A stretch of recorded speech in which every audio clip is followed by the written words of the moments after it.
Recording by माँ Bhavani recording studio Intoliya. DJ DJ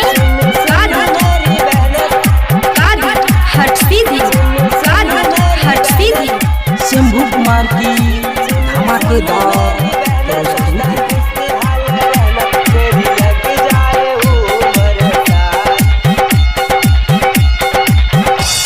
सगाई हो सगाई तेरी सगाई, सगाई हो सगाई तेरी सगाई।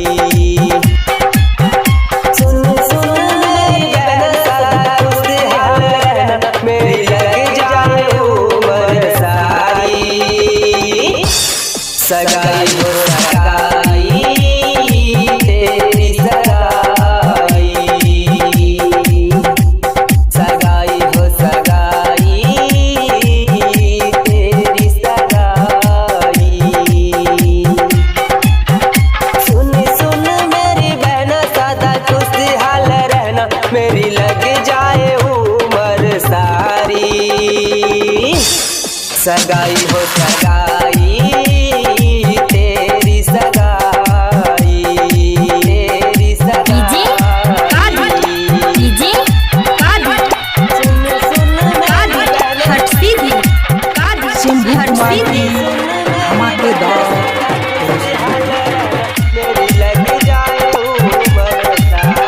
छोड़े बाबुल का तू घर बहना, ससुराल को अपने चल दी, चल दी, चल दी। छोड़े बाबुल का तू घर बहना, ससुराल को अपने चल दी। भाई के प्यार को समझा ही नहीं, मायके तू अपना छोड़ गई।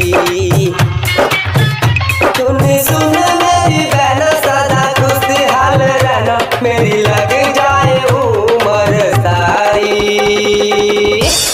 सगाई हो सगाई तेरी सगाई, सगाई हो सगाई तेरी सगाई, तेरी डीजे सगाई। डीजे